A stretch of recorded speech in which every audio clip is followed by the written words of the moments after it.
Ya Allah. Terus bagaimana hubungan dengan anak saya yang sekolah di pesantren? Hadis yang mengandung kaidah fikih, ya, seperti misalnya innamal a'malu binniyat. Ini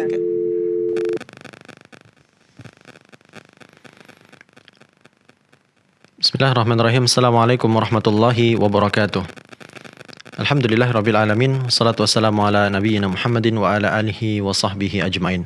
Alhamdulillah pemirsa Fatwa TV dimanapun Anda berada, kita bersyukur kepada Allah Subhanahu wa taala di mana pada kesempatan malam hari ini kita dapat kembali berjumpa dalam program live interaktif konsultasi Islam bersama guru kita Ustaz Dr. Musyafa Ad-Darini hafizahullah taala. Beliau merupakan salah seorang pengajar di Sekolah Tinggi Dirasat Islamiyah STDI Imam Syafi'i Jember. Dan pemirsa, alhamdulillah pada kesempatan malam hari ini Al Ustaz telah hadir menemani kebersamaan kita di studio Fatwa TV Jember. Kita akan sapa beliau pemirsa. Assalamualaikum warahmatullahi wabarakatuh Ustaz. Waalaikumsalam warahmatullahi wabarakatuh. Insyaallah, gimana kabarnya Ustaz? Alhamdulillah khair. Alhamdulillah, keluarga sehat semua Ustaz ya? Alhamdulillah. Alhamdulillah. Semuanya baik-baik, alhamdulillah. Kita doakan juga semoga pemirsa di rumah dalam keadaan sehat Ustaz. Amin. Amin. Ya Rabbal alamin. Baik, pemirsa, kita bersama-sama akan segera menyimak sebuah nasihat sebagai muqaddimah atau pembuka live interaktif pada malam hari ini yang akan disampaikan oleh beliau hafizahullah taala. Silakan Ustaz. Bismillahirrahmanirrahim. Alhamdulillahirabbil alamin. Wassalatu wassalamu ala asyrafil anbiya'i wa sayyidil mursalin nabiyyina Muhammadin wa ala alihi wa sahbihi wa man tabi'ahum bi ihsanin ila yaumiddin. Jamaah sekalian, para pemirsa Fatwa TV dan seluruh kaum muslimin dan kaum muslimat dimanapun Anda berada, banyak orang yang bingung untuk menghilangkan kegalauan, kekhawatiran, dan ketidaktenangan dalam hatinya.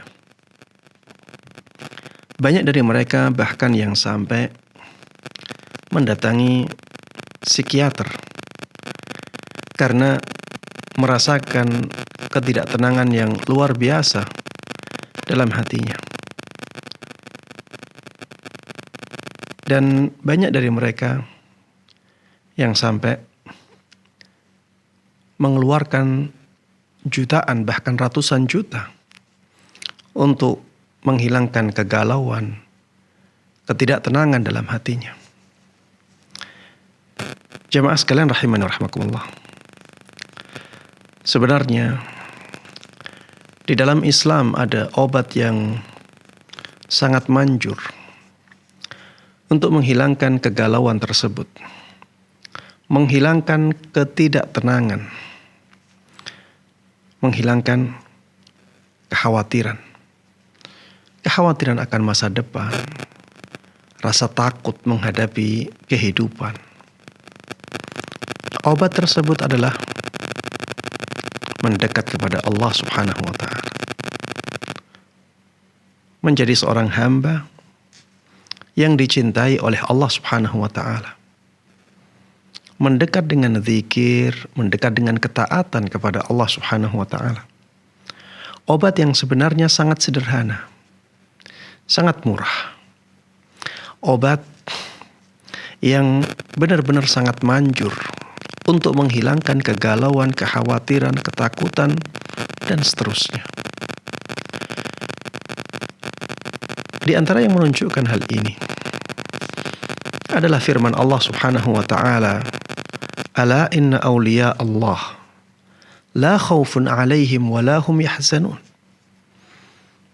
Ingat-ingatlah bahwa sesungguhnya kekasih-kekasih Allah Subhanahu wa taala tidak ada sedikit pun ketakutan atas mereka, dan mereka tidak akan bersedih selama-lamanya.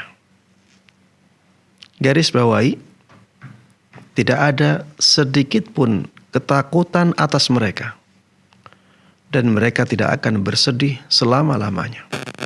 Siapakah mereka? Alladzina amanu wa kanu yattaqun. Yaitu orang-orang yang beriman dan mereka bertakwa.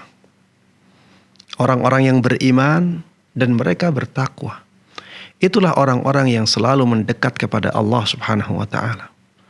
Orang-orang yang selalu berzikir, selalu melakukan ketaatan kepada Allah Subhanahu wa taala. Merekalah orang-orang yang beriman dan merekalah orang-orang yang bertakwa kepada Allah Subhanahu wa taala.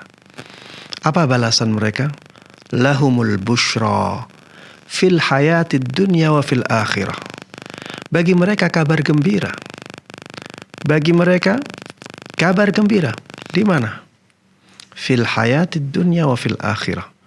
Dalam kehidupan dunia mereka dan juga dalam kehidupan akhirat mereka. Orang yang diberikan kabar gembira oleh Allah Subhanahu wa taala di kehidupan dunianya dan di kehidupan akhiratnya, tentunya mereka tidak akan punya kekhawatiran, kegalauan, ketakutan. Mereka akan tenang hatinya. Jamaah sekalian rahimani rahimakumullah. Kalau datang kepada kita rasa galau, rasa khawatir, rasa takut, mendekatlah kepada Allah. Allah yang maha sempurna. Allah yang maha berkuasa. Allah yang maha pengasih. Allah yang maha pemurah. Allah yang maha menyayangi kita. Ingat-ingatlah untuk selalu berzikir kepada Allah Subhanahu wa taala. Bukankah Allah Subhanahu wa taala mengatakan di dalam firman-Nya, "Ala bi dzikrillah tatma'innul qulub."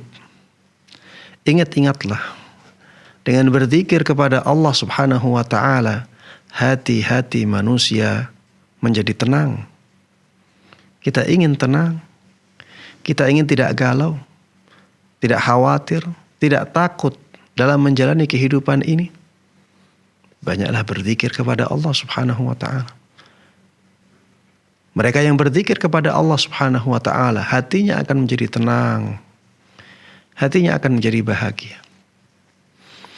Di dalam ayat yang lain, Allah Subhanahu wa taala mengatakan, "Walaqad na'lamu annaka yadhiqu sadruka bima yaqulun."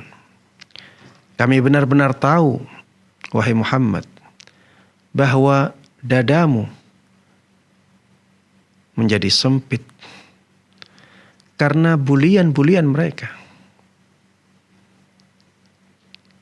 Engkau seakan-akan terdesak. Engkau seakan-akan disudutkan oleh musuh-musuhmu dengan perkataan-perkataan mereka.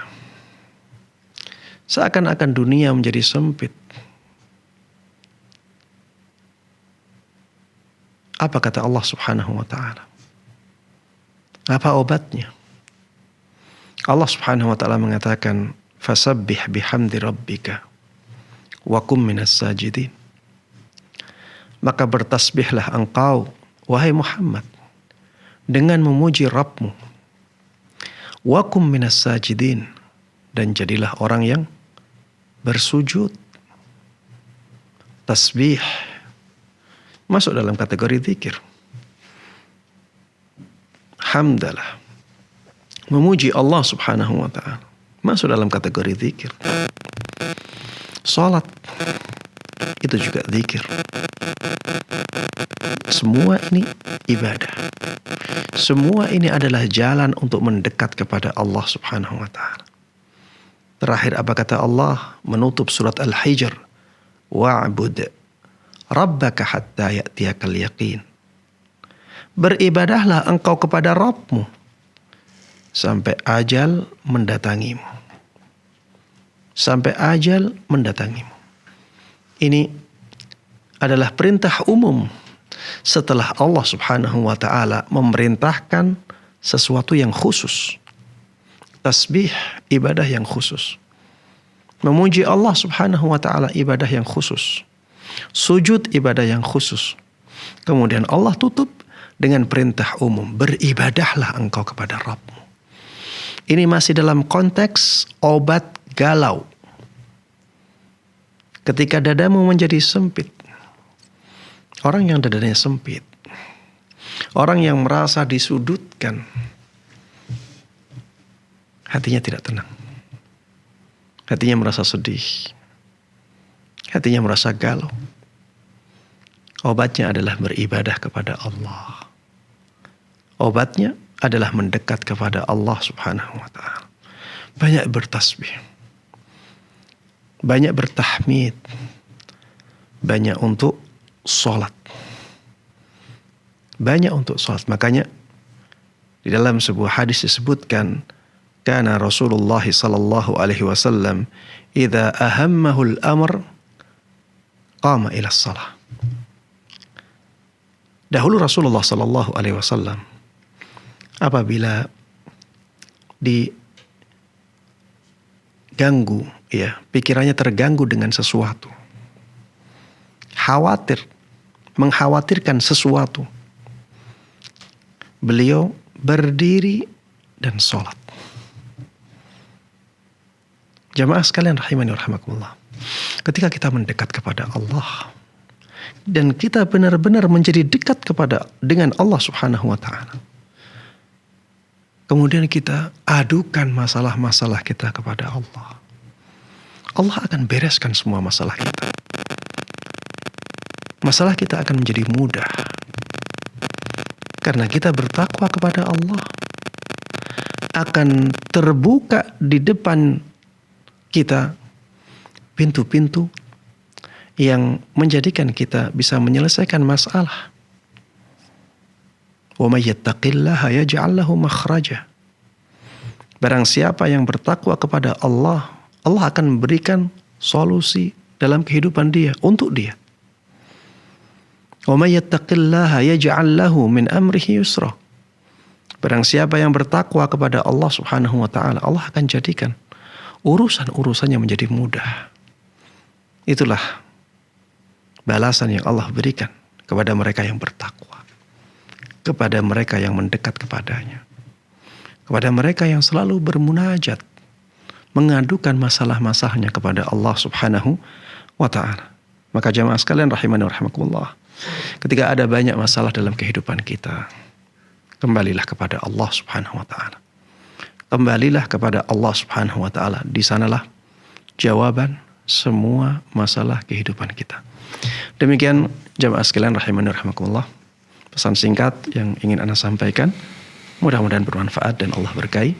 Amin amin ya rabbal alamin. Wa sallallahu wa sallama wa baraka ala nabiyina Muhammadin wa ala alihi wa sahbihi wa man tabi'ahum bi ihsanin ila yaumiddin. Walhamdulillahi rabbil alamin. Baik, alhamdulillah. Terima kasih Ustaz, jazakumullah khairan atas nasihat pembukanya. Semoga apa yang baru saja kita simak pemirsa bermanfaat untuk kita semuanya. Baik Anda yang menyimak secara langsung melalui TV maupun yang mendengarkannya melalui relay radio yang tergabung dalam Asosiasi Radio dan Televisi Islam Indonesia atau RTVC. Di antaranya adalah Radio MDFM Probolinggo, Radio Bimbas Yogyakarta, kemudian Radio Sahabat Tegal, Radio Hang FM Batam, Radio Amuba Pangkal Pinang, Radio Sago FM Sumatera Barat, Radio Gema FM Bontang, Radio Al Hikmah Banyuwangi, Radio Tua FM Riau, dan Radio Mas FM Seragen. Baik, Ustaz, ini kan kita sudah berada di akhir Syawal, Ustaz ya. Bahkan sebagian penanggalan itu sudah masuk ke Zulqa'dah, Ustaz ya. Tapi tidak apa-apa, ini kita mulai pertanyaan dengan yang masih berkaitan dengan bulan Syawal, yaitu pernikahan, Ustaz. Ada seorang hamba Allah bertanya dari Riau. Dia menanyakan apakah membatalkan khidbah karena tiba-tiba tertarik dengan ikhwan lain yang lebih baik akhlaknya dan lebih paham dalam sunnah adalah alasan yang syar'i, Ustaz. Saya takut Allah marah dengan saya karena ikhwan yang sudah saya terima lamarannya ini juga orang yang baik dan walaupun baru belajar ilmu agama, tapi sedang proses untuk terus memperbaiki dirinya. Saya sudah sholat istikharah berkali-kali tetapi hati masih terus berbolak-balik dan masih bingung yang manakah ujian atau godaan syaitan dan manakah yang petunjuk. Mohon jawabannya Ustaz, jazakumullah khairan. Baik. Bismillah wassalatu wassalamu ala rasulillah wa ala alihi wa sahbihi wa mawalah amma ba'd. Inti dari pertanyaan ini, apakah boleh seseorang membatalkan lamaran? Ya. Lamaran ini berarti belum sampai pada tahapan akad nikah. Jadi sudah lamaran.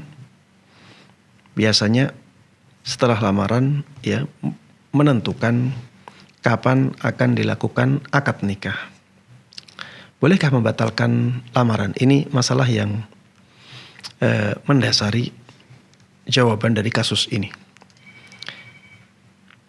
Pada asalnya, ya, ketika seseorang sudah melakukan khitbah dan belum melakukan akad nikah, sebenarnya belum ada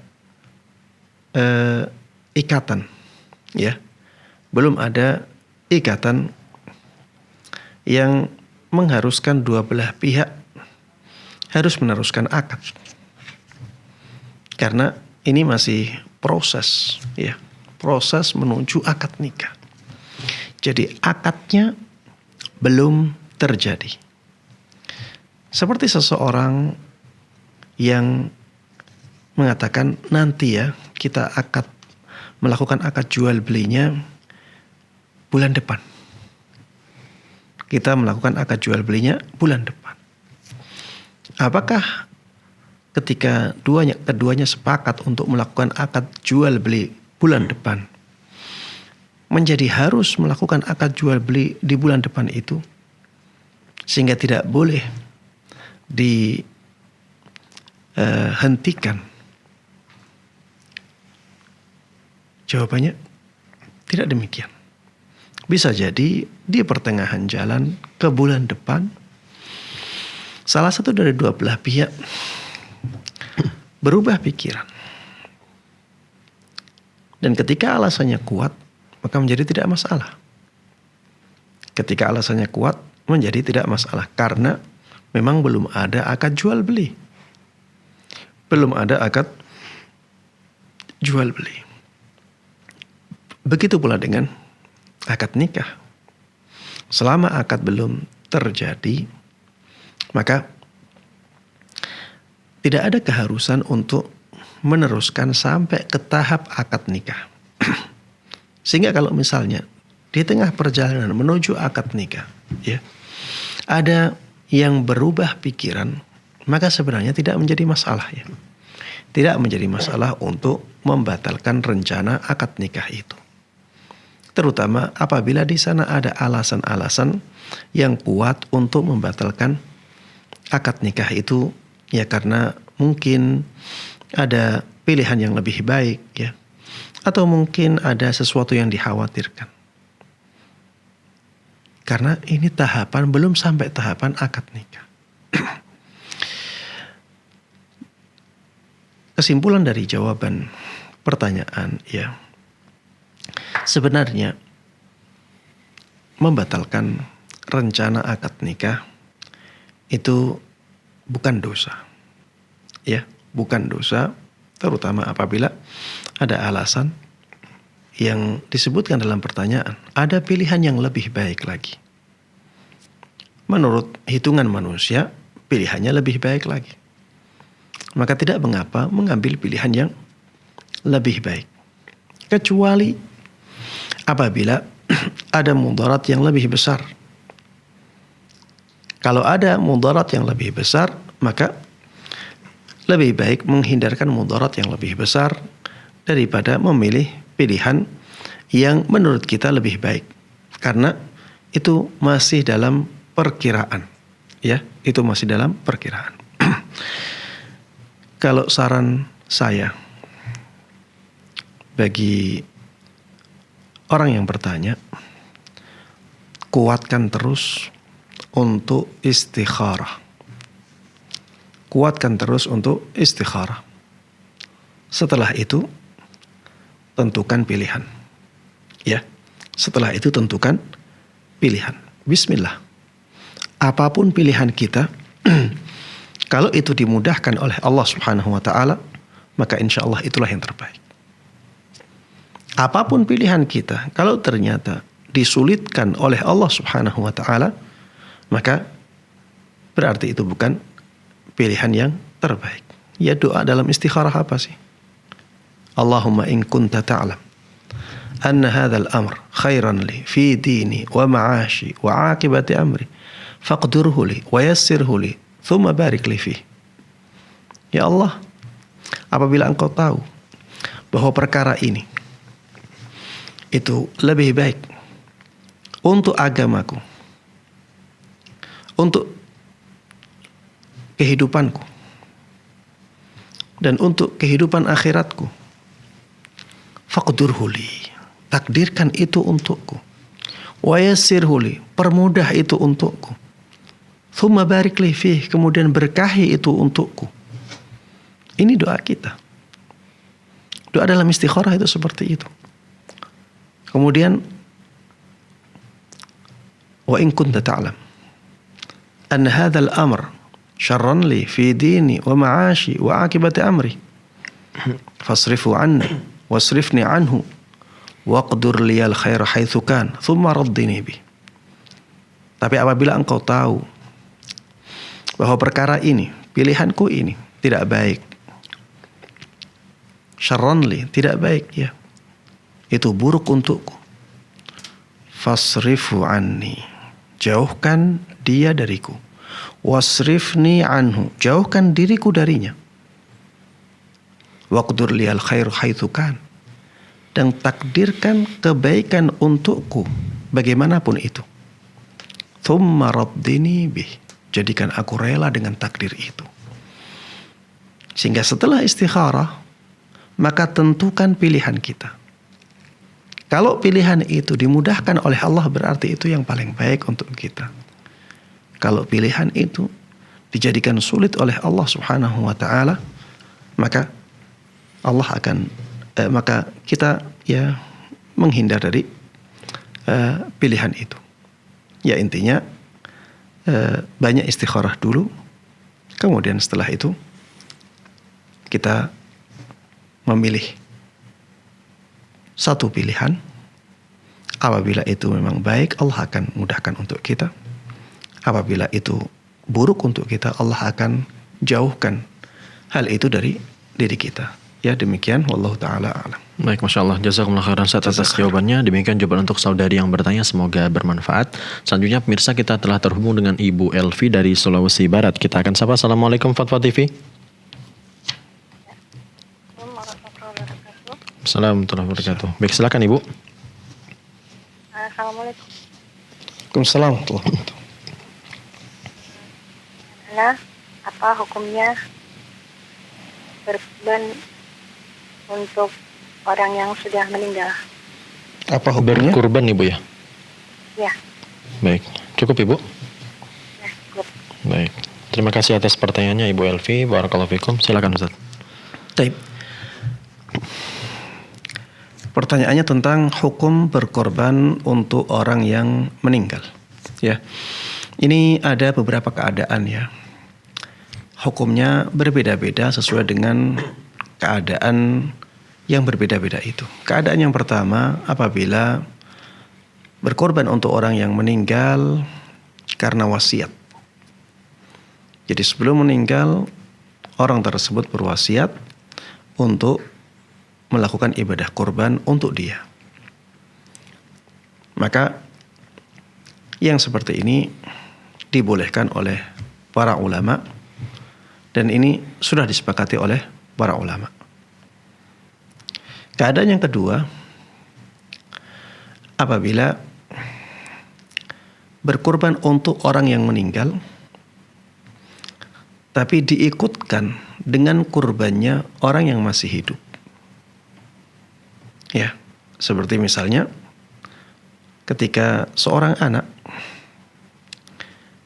berkorban untuk dirinya, ya, dia mengatakan ini untukku dan untuk kedua orang tuaku yang sudah meninggal.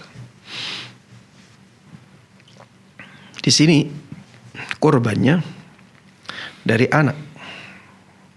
Kemudian dia meniatkan korban itu untuk dia dan untuk kedua orang tuanya.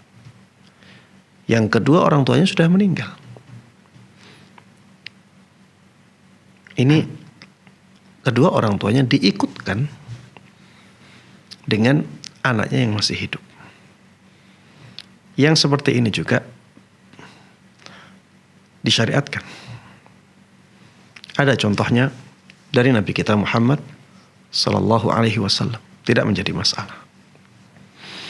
Keadaan yang ketiga adalah berkorban untuk orang yang meninggal secara mandiri, secara berdiri sendiri, dan bukan karena wasiat. Maka ini diperselisihkan oleh para ulama. Ada yang mengatakan ini tidak disyariatkan. Ada yang mengatakan tidak masalah. Tapi yang jelas Rasulullah Sallallahu Alaihi Wasallam dahulu tidak melakukannya. Beliau tidak pernah berkorban untuk istri beliau yang paling beliau cintai secara mandiri, secara berdiri sendiri. Ini korban untuk Khadijah. Tidak pernah beliau lakukan itu. Beliau juga tidak pernah berkorban untuk paman beliau secara berdiri sendiri, yang sangat beliau cintai, yaitu Hamzah ibn Abdul Muttalib, Asadullah wa Asadur Rasulih, singanya Allah dan singanya Rasulullah Sallallahu Alaihi Wasallam. Beliau sangat mencintai paman beliau ini. Beliau juga tidak pernah berkorban khusus untuk anak-anak beliau, baik putri-putri beliau maupun putra-putra beliau yang sudah meninggal sebelum beliau. Sehingga sebagian ulama melarang. Tidak ada contohnya. Ini ibadah yang tidak ada contohnya, maka jangan dilakukan. Sebagian ulama lain mengatakan ini tidak masalah. Kenapa? Karena ini ibadah yang berkaitan dengan harta. Ini ibadah yang berkaitan dengan harta. Apa bedanya bersedekah untuk mayit berupa uang dengan bersedekah untuk mayit berupa sembelihan hewan? Tidak ada bedanya. Makanya, ya, amalan yang seperti ini tidak menjadi masalah. Ketika bersedekah untuk orang yang meninggal berupa uang atau berupa harta wakaf, tidak masalah. Maka bersedekah untuk orang yang meninggal berupa hewan sembelihan juga tidak ada masalah. Yang menjadi penyatu dari hukum dari masalah-masalah ini adalah semuanya merupakan ibadah yang berhubungan dengan harta. Ya seperti haji, seperti umrah. Di situ sisi hartanya sangat dominan, sehingga tidak menjadi masalah. Wallahu ta'ala alam. Ana lebih menguatkan pendapat yang kedua, pendapat yang membolehkan hal tersebut, namun sebaiknya memilih amalan yang disepakati oleh para ulama.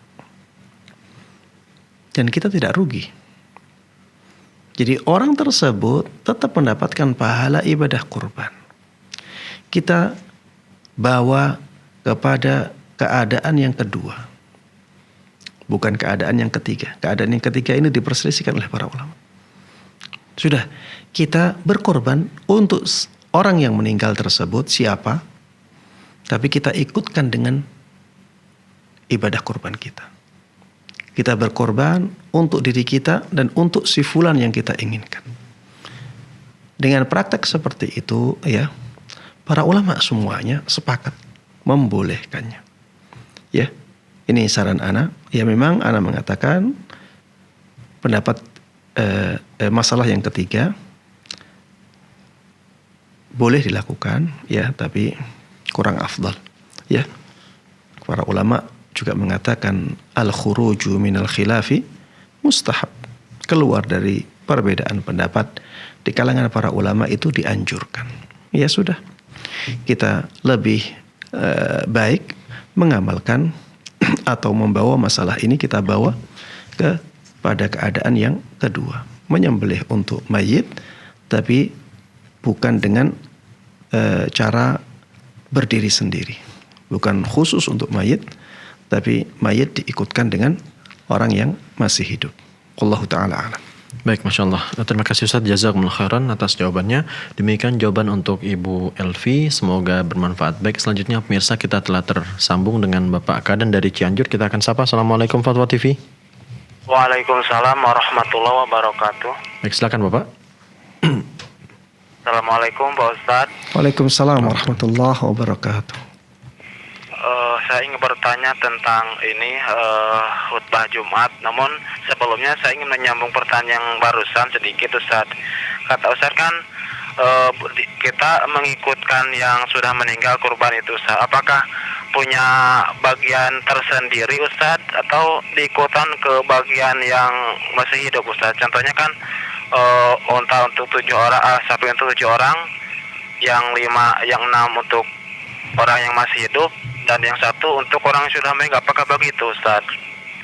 Terus pertanyaannya Ustaz, ketika khutbah Jumat kan kita dianjurkan diam dan mendengarkan imam khotib Ustaz.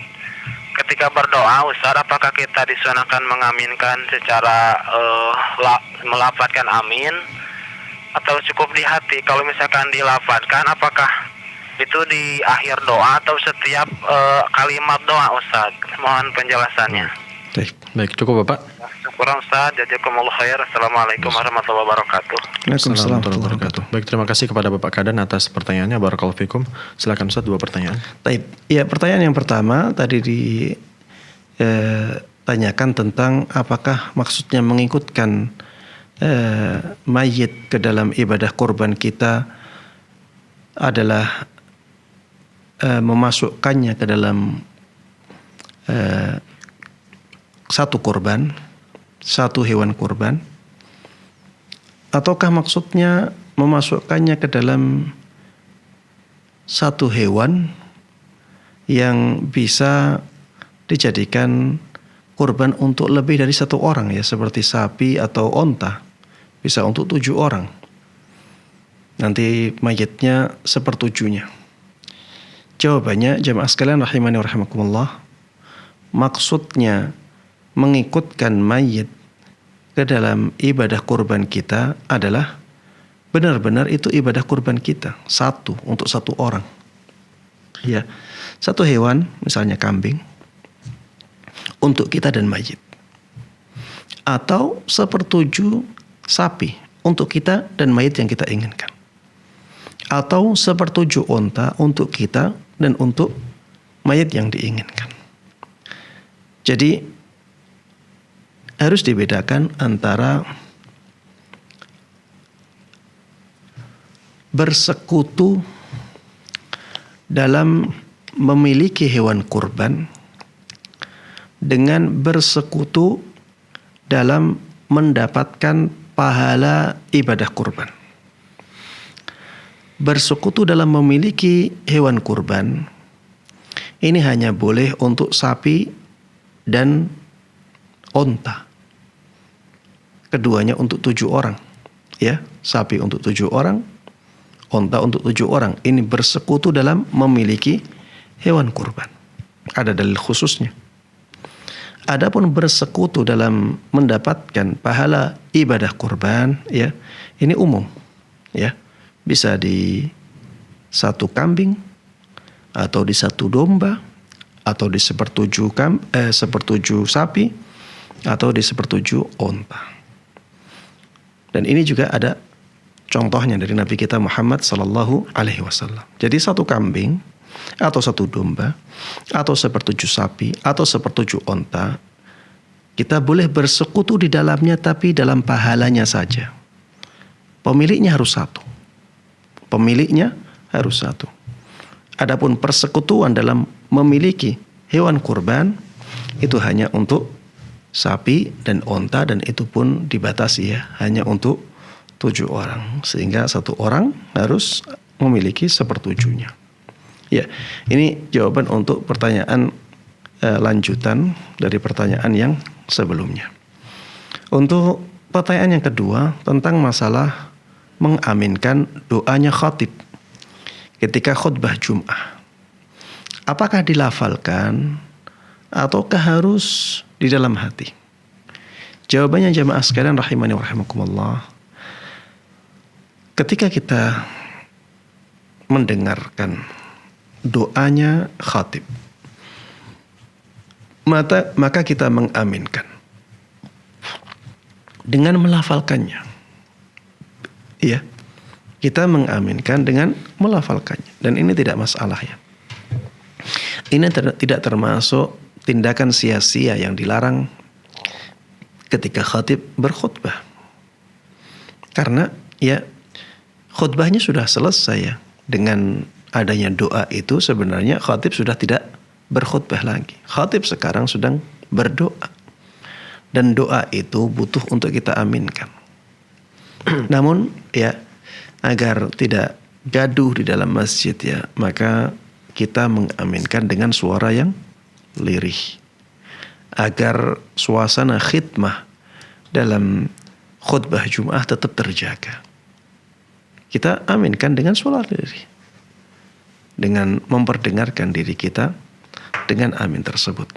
Sehingga suasana khidmah, suasana tenang dalam ibadah sholat tetap terjaga, dan kita juga sudah mengaminkan doanya imam. Ya, ini yang berhubungan dengan ucapan amin. Adapun untuk tangan jamaah sekalian rahimani wa rahimakumullah, ini banyak yang belum tahu ya. Dalam mengaminkan doanya khatib, kita tidak dianjurkan untuk mengangkat tangan. Ya.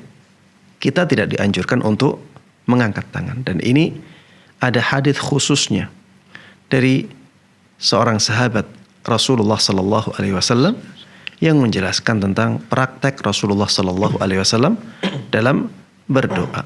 Ya, beliau tidak mengangkat tangan ketika berdoa di dalam khutbah. Ketika beliau tidak mengangkat tangan padahal beliau berdoa, maka para jamaah pun disyariatkan untuk tidak mengangkat tangan ketika mengaminkannya. Ya, jadi yang membaca amin lisan, tangannya tetap di bawah ya, tidak menengadahkan tangan ya ketika mengaminkan doanya khatib.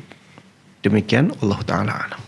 Baik, alhamdulillah. Terima kasih Ustaz, jazakumullah khairan. Demikian jawaban untuk Bapak Kaden, semoga bermanfaat.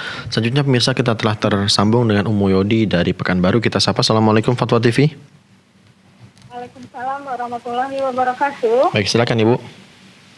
Iya, assalamualaikum Ustaz. Waalaikumsalam warahmatullahi wabarakatuh. Masih tentang kurban Ustaz. Kondisinya begini Ustaz. Suami istri itu sama-sama bekerja.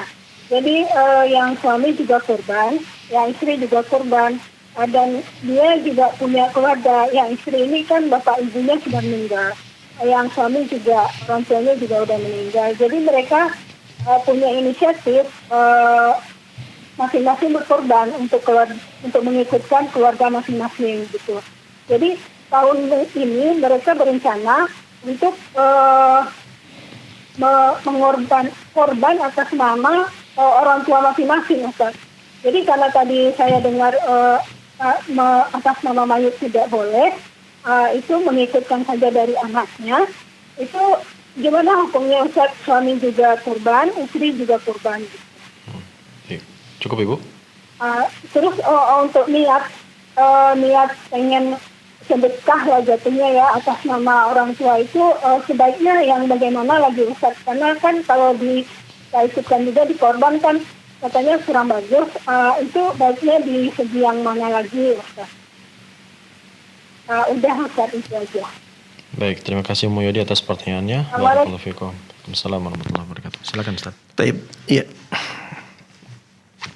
Tadi saya sampaikan bahwa saya membolehkan ya.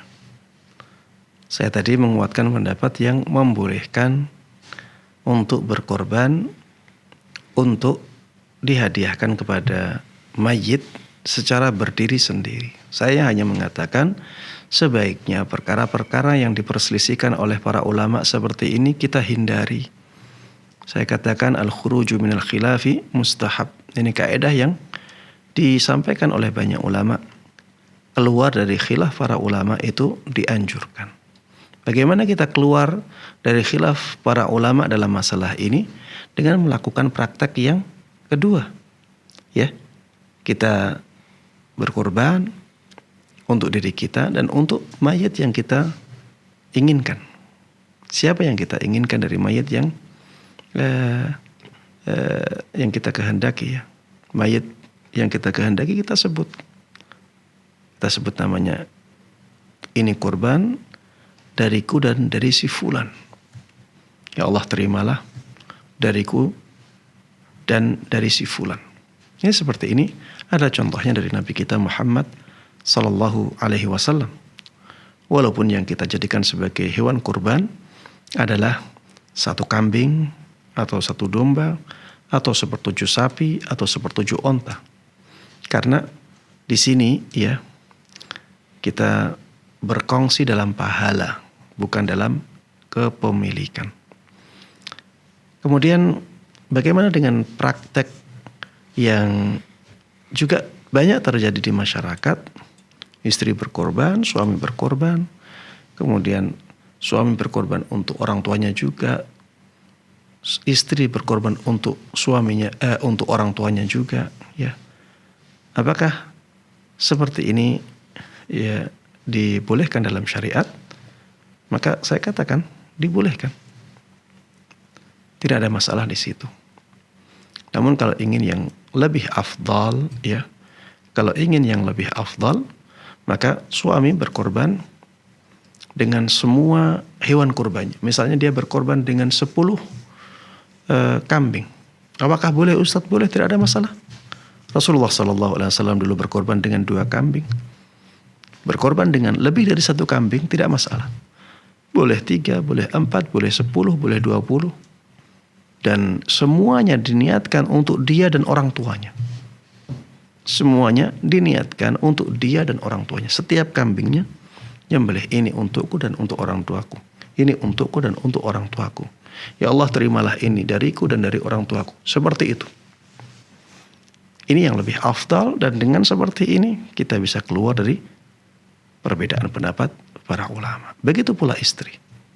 Kalau istri ingin berkorban dengan uangnya sendiri dan lebih dari 1 karena kaya raya, ya, atau bahkan berkorban dengan lebih dari 1 sapi untuk dia dan untuk orang tuanya, ya sudah, nyembelih 1 sapi untuk dia dan orang tuanya, 1 sapi lagi untuk dia dan orang tuanya. Seperti itu. Dengan demikian ya maslahat dia lebih besar, karena semuanya bisa untuk dia dan semuanya bisa untuk orang tuanya, dan dengan demikian juga bisa keluar dari perbedaan pendapat para ulama, ya. Wallahu ta'ala a'lam.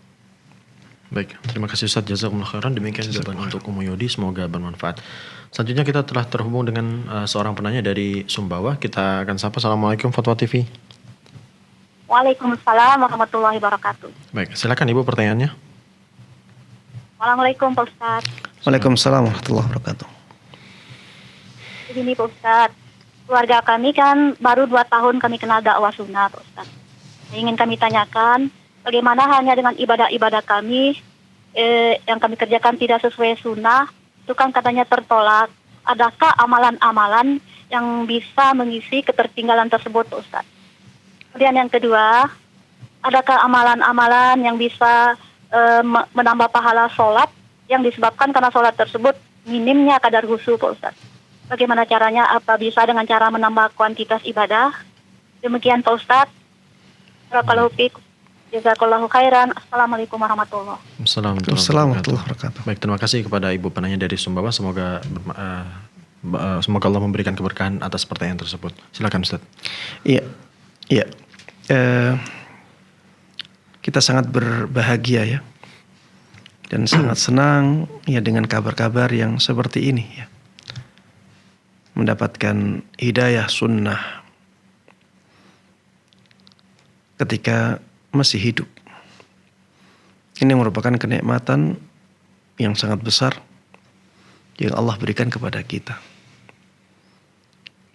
Banyak dari saudara-saudara kita yang demikian. Islam dari lahir, tapi dulu tidak kenal hidayah sunnah, dulu tidak mendapatkan hidayah sunnah yang menjadikan dia jauh dari Islam, tidak mempedulikan tuntunan-tuntunan Nabi kita Muhammad sallallahu alaihi wasallam, beribadah seadanya, beribadah sebagaimana orang lain melakukan ibadah. Tidak ada perhatian apakah ibadah tersebut sesuai dengan tuntunan yang diajarkan oleh Nabi kita Muhammad sallallahu alaihi wasallam ataukah tidak. Ketika mendapatkan hidayah sunnah, akhirnya sangat perhatian dalam masalah ini. Dan akhirnya mendapati bahwa ibadahnya ternyata banyak yang tidak sesuai dengan tuntunan. Dan alhamdulillah ada usaha untuk memperbaikinya sedikit demi sedikit. Ini merupakan kenikmatan yang sangat besar dari Allah Subhanahu wa ta'ala. Maka hendaklah orang-orang yang demikian bersyukur. Bersyukur kepada Allah Subhanahu wa ta'ala atas nikmat ini. Bagaimana cara bersyukurnya? Di antaranya dengan terus belajar dan terus belajar. Terus memperbaiki diri, memperbaiki diri, memperbaiki diri semampunya. Itulah cara mensyukuri nikmat hidayah sunnah. Bagaimana dengan ibadah-ibadah yang dahulu, Ustaz? Yang ternyata banyak yang tidak sesuai dengan tuntunan. Jamaah sekalian rahimani rahimakumullah, kebanyakan orang yang demikian itu karena kejahilan, karena ketidaktahuan. Mudah-mudahan dengan bertaubat kepada Allah Subhanahu wa ta'ala, Allah Subhanahu wa ta'ala mengampuni yang telah lalu. Dan mudah-mudahan Allah Subhanahu wa ta'ala memberikan ganti dengan pahala yang agung darinya. Faulaika yubaddilullahu sayyi'atihim hasanat. Ya. Kata Allah Subhanahu wa ta'ala dalam surat Al-Furqan, illa man taba wa amana wa amila amalan salihah faulaika yubaddilullahu sayyi'atihim hasanat. Kecuali orang yang bertaubat, orang yang beriman, melakukan amal saleh, mereka itulah orang-orang yang Allah ganti keburukan-keburukannya dengan kebaikan-kebaikan. Jamaah sekalian rahimani wa rahimakumullah, sebagian ulama tafsir mengatakan bahwa Allah benar-benar mengganti dosa-dosa mereka dengan pahala-pahala. Ayat ini konteksnya adalah tentang dosa-dosa besar. Orang-orang yang melakukan pembunuhan, perzinaan, melakukan kesyirikan. Kalau mereka bertaubat, beriman, dan beramal saleh, Allah ganti keburukan-keburukan mereka dengan kebaikan-kebaikan. Ada yang menafsirkan dengan penafsiran seperti zahirnya ayat, bahwa memang Allah ganti dosa-dosa mereka yang besar itu, Allah ganti dengan pahala-pahala. Allah ganti dengan kebaikan-kebaikan. Kalau ini ya berlaku untuk kesyirikan, berlaku untuk dosa besar, berlaku untuk pembunuhan, perzinaan, maka harusnya untuk dosa yang lebih rendah dari itu, yang lebih rendah dari kesyirikan, ya seperti perbuatan-perbuatan bid'ah, apalagi yang bid'ahnya tidak murni, maka tentunya lebih pantas untuk ayat ini. Ya, lebih pantas masuk dalam ayat ini. Mudah-mudahan keburukan-keburukan di masa lalu diganti oleh Allah Subhanahu wa ta'ala dengan pahala, dengan kebaikan, ya. Adapun untuk mengurangi atau menutupi kekurangan dari salat-salat kita yang kurang khusyuk, ya, maka yang pertama kita harus berusaha untuk mendapatkan kekhusyuan dalam salat, ya. Ya, dan bisa dicari ya bagaimana menggapai kekhusyuan dalam salat. Di YouTube banyak. Itu berusaha untuk diamalkan. Kemudian setelah itu perbanyak amalan-amalan salat. Dengan memperbanyak amalan salat, ya kita akan semakin terbiasa ya untuk mengkhusyukkan salat kita. Dengan terus belajar untuk khusyuk. ketika kita terus ulang-ulang dan kita terus belajar khusyuk, insya Allah semakin lama kita akan semakin mudah mendapatkan kekhusyuan itu. Wallahu ta'ala a'lam. Baik, terima kasih Ustaz, jazakumullah khairan atas jawabannya. Demikian jawaban untuk Ibu penanya tadi dari Sumbawa, semoga bermanfaat. Selanjutnya kita telah terhubung dengan Bapak Setiawan dari Riau. Kita sapa. Assalamualaikum Fatwa TV. Waalaikumsalam warahmatullahi. Baik, silakan Bapak. Ya, saya mau tanya Pak Ustaz. Kebetulan saya ini udah wudu, udah ambil air wudu. Namun ketika saya kena lah air kencing anak saya sendiri yang umur 3 tahun, anak perempuan, apakah batal wudhu saya atau saya harus mengulangi wudhunya Pak Ustadz? Demikian Pak, itu aja saya sampaikan. Assalamualaikum warahmatullahi wabarakatuh. Waalaikumsalam warahmatullahi wabarakatuh. Ya, pertanyaannya tentang wudhu.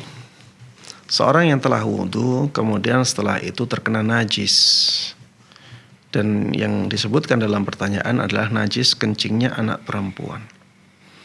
Apakah dengan terkena najis tersebut wudhunya menjadi batal? Jawabannya tidak, ya. Jawabannya tidak. Kalau ingin sholat, ya, silakan membersihkan najis yang mengenai badan tersebut. Badan yang terkena najis maka dibersihkan, dicuci. Atau misalnya najisnya mengenai bagian dari pakaian, maka bagian pakaian yang terkena najis itu dicuci saja. Sudah beres, ya. Tidak ada pengaruhnya terhadap wudhu seseorang. Ya memang saya pernah mendengar ada seorang ustadz yang berfatwa demikian. Fatwanya apa? Bahwa najis itu bisa membatalkan wudhu. Terkena najis itu bisa membatalkan wudhu. Ya jelas ya, ini fatwa yang tidak benar, ya. Saya tidak pernah mendapatkan ada kitab ulama yang menjelaskan hal itu.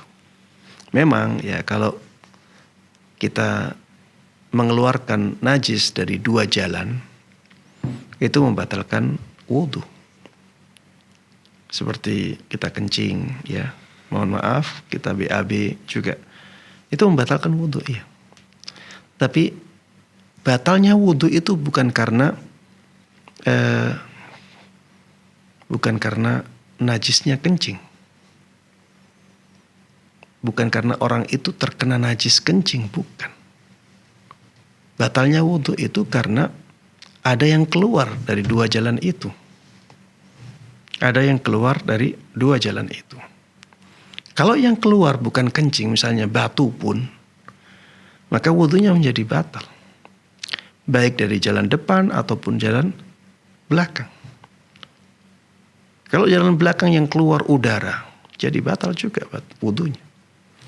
Jadi bukan karena dia terkena najis, maka wudhunya menjadi batal, tidak. Ya. Makanya kalau misalnya ada orang terciprat kencing dari orang lain, maka kita katakan dia najis, tapi tidak kita katakan wudhunya batal. Kalau ada orang yang terkena darah, ya, misalnya darah haid atau darah yang lainnya, kita katakan ya darah itu menjadikan sesuatu yang terkena dia, ya, sesuatu yang mengenai dia menjadi najis. Ketika darah itu terciprat ya sampai ke tangannya, ya tangannya najis, tapi wudhunya tidak batal. Ya kalau ingin sholat ya silahkan membersihkan najis tersebut dari bagian-bagian yang terkena najis. Ya demikian, wallahu ta'ala a'lam. Baik, terima kasih Ustaz, jazakumullah khairan atas jawabannya.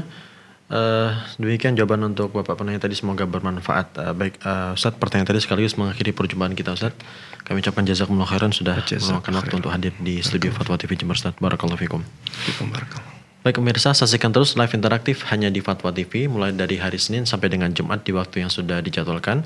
Kemudian informasi seputar Dewan Fatwa Perhimpunan Al-Irsyad dapat Anda akses melalui website www.dewanfatwa.com. Dan jangan lupa pemirsa untuk mengikuti akun-akun media sosial Dewan Fatwa Perhimpunan Al-Irsyad. Baiklah pemirsa, itulah tadi live interaktif konsultasi Islam bersama Al-Ustaz Dr. Musyafa Ad-Darini hafizahullah ta'ala. Kami mohon pamit undur diri. Subhanakallahumma wa bihamdika asyhadu an la ilaha illa anta astaghfiruka wa atubu ilaik. Assalamualaikum warahmatullahi wabarakatuh. Waalaikumsalam.